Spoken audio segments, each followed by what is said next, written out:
ये खबर KR मंगलम university द्वारा प्रस्तुत की गई है। पुलिस अत्याचार कर रही है, हमारे लोगों को बसों में पीट रही है। अंग्रेजी पुलिस से भी खतरनाक पुलिस है।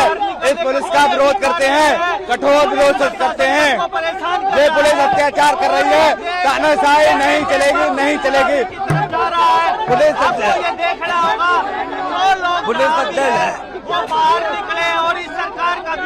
पुलिस अत्याचार कर रही है। बस दीपक गौ सेवक राष्ट्रवादी जनपद बुलंदशहर उत्तर प्रदेश। पुलिस इतना अत्याचार कर रही है, बसों में लोगों को पीट रही है। पुलिस की तानाशाही नहीं चलेगी। लेकिन यहाँ पर हमें धक्के मार मुकेश, ये अंग्रेजों की पुलिस है और इनको भारत छोड़ना पड़ेगा। देश में लोकतंत्र खत्म हो चुका है, देश में लोकतंत्र खत्म हो चुका है। देश आपके बच्चों में जब तक आरक्षण को खत्म नहीं किया जाता, बदलाव नहीं किया जाता, तब तक हम रुकने वाले नहीं। ऋषभ सिंह क्रांतिकारी आजमगढ़ के धरती से। अगर आज आप बिहारी छात्रों के साथ खड़े नहीं हैं, बिहार के बेटा के साथ खड़ा नहीं है, अगर सरकार हमारी बात नहीं मानती है तो आगे हम लोग विधानसभा की तरफ भी कुछ करने का प्रयास करेंगे। ये बताइए, आज आप व्हील चेयर पर आता है, व्हील चेयर पर, और आंखों में आपकी आंसू है, क्या कहें, क्या हुआ? आज मेरा अमरण अनशन का 19वां दिन है, लेकिन ये सरकार गूंगी बहरी हो चुकी है और तनाशाह और निरंकुश हो चुकी है।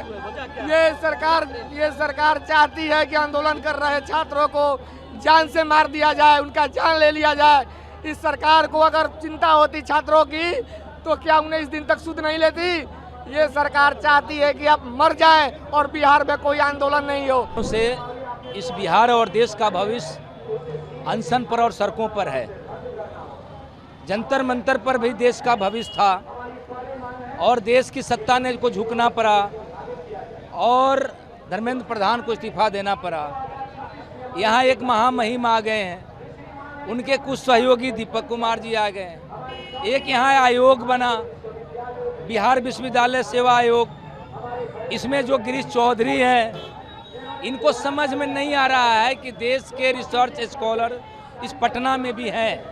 ये वही पटना है जो शून्य से लेकर के 100 तक का निर्माण किया है, वही बिहार है। ये वही बिहार है जो विक्रमशिला से लेकर के नालंदा ज्ञान का स्थली बना।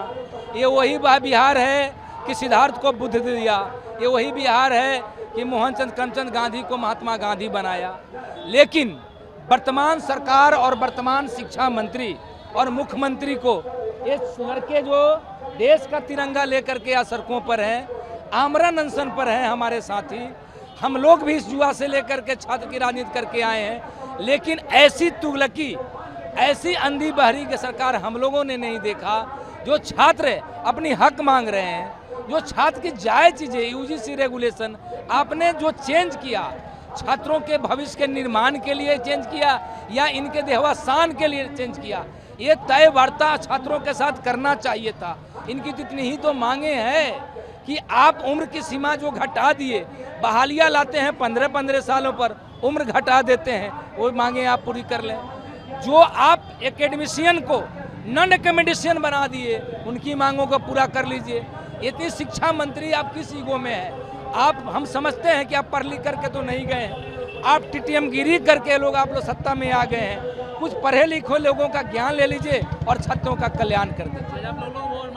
100% इन तमाम छात्रों के साथ हम लोग समर्थन में हैं। हमारी पार्टी कांग्रेस पार्टी, हमारे नेता राहुल गांधी और बिहार में राहुल गांधी के जो उनके नेतृत्व के कमान संभाले हुए हैं हमारे बिहार कांग्रेसी और पप्पू यादव जी, उनके साथ, उनके इन छात्रों के निर्णयों के साथ हम सबका समर्थन है और उनके साथ हम लोग खड़े हैं।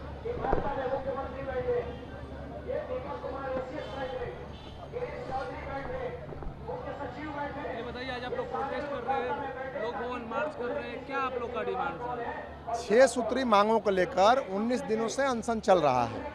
गर्दनी बाग में हमारे साथी कुमुद पटेल वो अनशन पर बैठे हुए हैं। यह सरकार जो पूरी तरीके से बेशर्म और संवेदनहीन हो चुकी है, यह सरकार उनकी बातों को सुनने के लिए तैयार नहीं है। उसी को लेके हम आज सुनाने जा रहे हैं। भगत सिंह ने भी कहा था कि बहरों को सुनाने के लिए धमाके की जरूरत पड़ती है। आज हम उस बाहरी सरकार के कानों के ऊपर में जो मोटी परत पड़ गई है उस पर धमाका करने के लिए हम लोगों ने राजभवन मार्च का ऐलान किया है। जो 6 सूत्री मांगे हैं वो बहुत महत्वपूर्ण है। हम कोई नई बात नहीं कह रहे हैं। जो लंबे समय से बहाली में 55 साल उम्र सीमा बिहार में हुआ करता था, जो टेबल 3A 2018 रेगुलेशन का लागू था, उसी के आधार पर बहाली की हम बात कर रहे हैं। हम इस बात को कहना चाहते हैं कि लंबे समय से जो कार्यरत जो अतिथि शिक्षक हैं उनका समायोजन करे सरकार। बहाली कोई अनुबंध के आधार पर नहीं करे, वो परमानेंट करे। विश्वविद्यालय की स्वायत्तता के ऊपर में यह सरकार ने हमले करना शुरू किया है।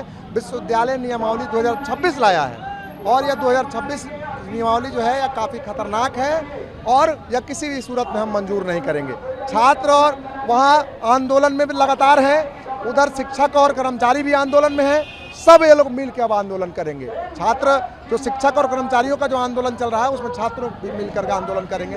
हम इस बात को कहना चाहते हैं कि हर हालत में इस सरकार को परमानेंट बहाली के बारे में सोचना चाहिए। कोई कॉन्ट्रैक्ट बहाली हम मंजूर नहीं करेंगे।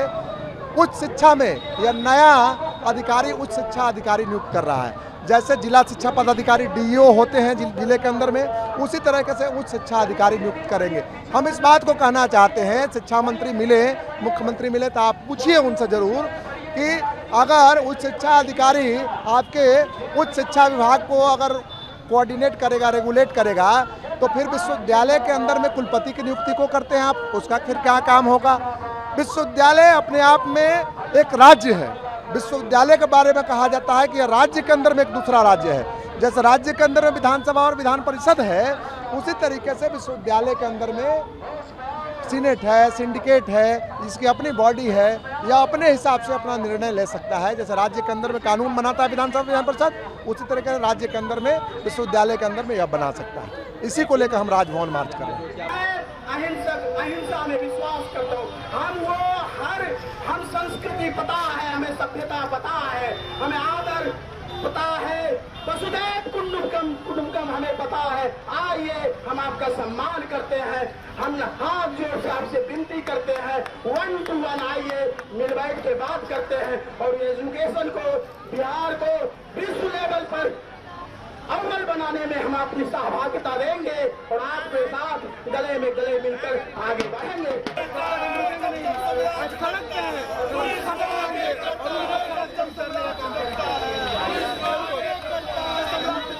मुर्दाबाद।